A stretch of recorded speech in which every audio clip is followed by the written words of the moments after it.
Most people will spend their entire lives doing something they were never told the truth about. They wake up Monday morning, they drag themselves to a job, they trade hours for dollars, and somewhere deep down, they feel like they're falling behind. Like no matter how hard they work, the finish line keeps moving. Like the harder they run, the further away it gets. That feeling? It's not weakness. It's not laziness. It's not ingratitude. It's a signal. And if you've ever felt it, even once, this video might be the most important thing you watch this year. If this kind of content speaks to you, subscribe to Henry Wealth Blueprint right now, because what we talk about here, most channels are too afraid to say out loud. We don't do motivation. We do truth. Let me take you back to a specific night in my life. I was 27, sitting in my car in a parking garage after a 12-hour shift. Not because I was lazy. I want to be clear about that. I was one of the hardest workers in that entire building. My manager knew it. My colleagues knew it. I knew it. But I remember sitting there, staring at my hands on the steering wheel in the dim yellow light, and thinking, if I stopped showing up tomorrow, everything falls apart. Not the company. Me. My rent. My groceries. My phone. My entire life was sitting on a foundation of keep showing up, keep getting paid, keep surviving. And it hit me like a wave of cold water. I wasn't building anything. I was maintaining something. There's a brutal difference between those two things, and most people never stop long enough to feel it. That night changed the direction of everything for me. Here's what nobody teaches you. Not in school, not in your first job, not in most personal finance content. There are two completely different relationships a human being can have with money. One keeps you trapped, often for life. The other, practiced with patience and intention, quietly sets you free. And the terrifying part is, most people spend their entire lives inside the first one without ever knowing the second one exists. Not because they're not smart enough, but because no one ever showed them the door. The first relationship is what I call working for money. You show up, you perform, you get paid. Stop showing up, the money stops. It's perfectly linear. It's also perfectly fragile. Your income is always one decision away from disappearing. Someone else's decision, not yours. A restructuring. A bad quarter. A new manager who doesn't like your face. And because it's linear, there's a hard ceiling on it. There are only so many hours in a day. You can work harder, you can get promoted, but you're still trading your hours. Your most finite, irreplaceable resource, time, is the engine of the entire machine. But here's what I've come to understand about normalized systems. They were designed by someone. And the people who designed this one weren't thinking about your freedom when they built it. There's a concept in behavioral finance called the hedonic treadmill. The phenomenon where no matter how much income you earn, your lifestyle inflates to match it, and you end up feeling exactly as financially anxious as before. I watched this play out with my own eyes. A colleague of mine, sharp guy, disciplined, not reckless, got a 22% salary increase. We celebrated.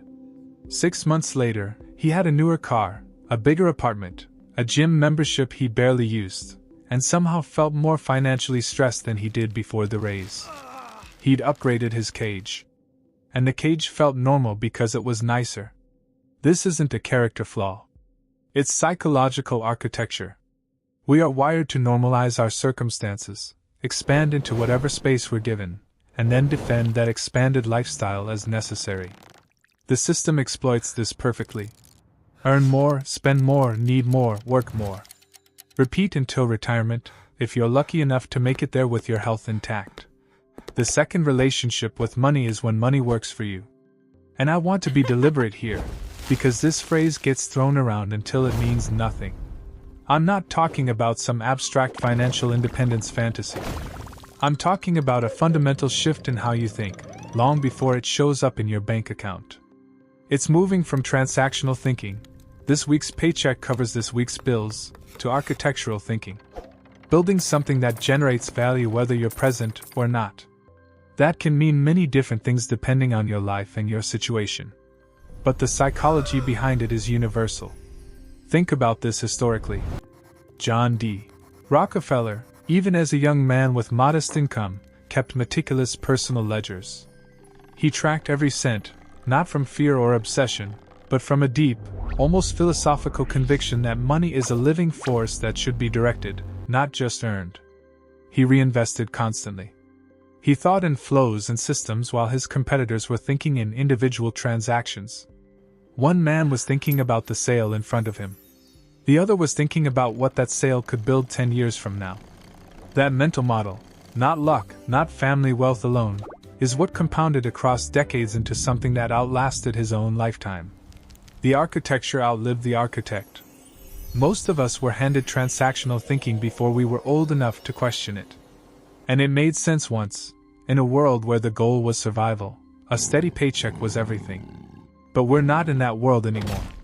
And survival thinking in a world full of possibility is one of the most expensive mindsets you can carry.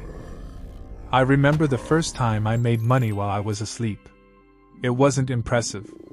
It wasn't life-changing in dollar terms. But the psychological weight of that moment was enormous, almost difficult to describe. Because it proved something to me that no book had managed to prove. The model I had inherited wasn't the only model. There was a door I hadn't been able to see, and now I couldn't unsee it. And once you see it, everything looks slightly different. Your decisions look different. Your relationship with time looks different. You start measuring your choices not by how much they earn you this month, but by what they're building over the next 5 years. Here's where it gets layered, because this transformation isn't just financial. It's about identity. Most people's sense of self is sewn into what they do for money. Ask someone who they are, and they'll tell you their job title. Strip that away, through a layoff, a health crisis, a forced career change, and many people genuinely don't know who they are anymore. That's not weakness. That's what happens when your worth is defined by your output. When your identity is labor. The people who cross the threshold, who build the architecture, define themselves differently. Their identity is tied to what they've built, what continues without them, what they own in the truest sense of the word. That shift in identity is quiet. It rarely announces itself.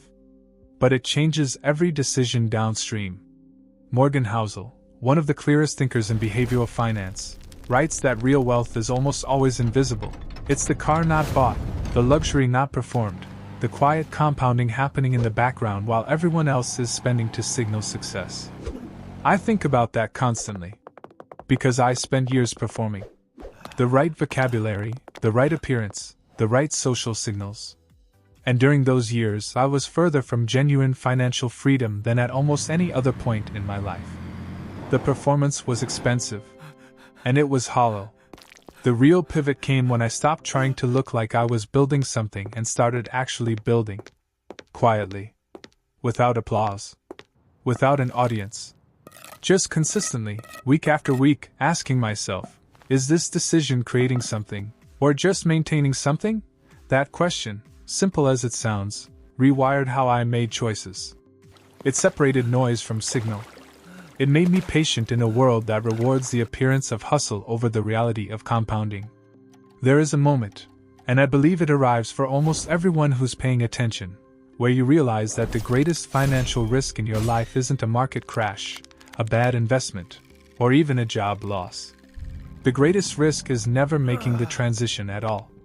Never moving from someone who labors to someone who builds.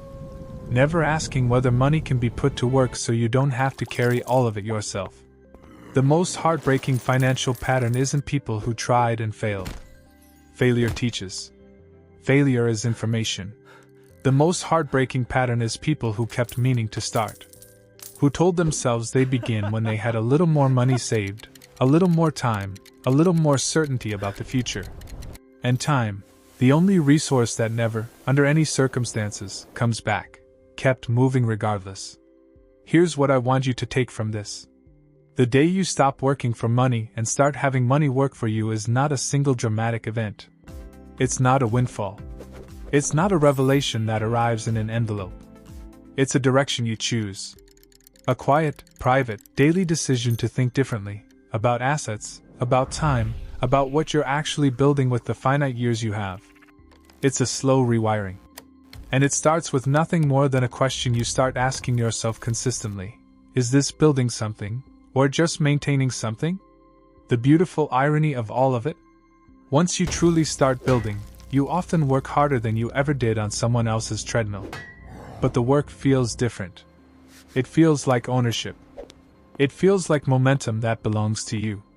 Because you're not maintaining someone else's machine anymore. You're constructing your own. I want to leave you with this. The people who changed their financial lives didn't have a secret that was hidden from you. They had a decision.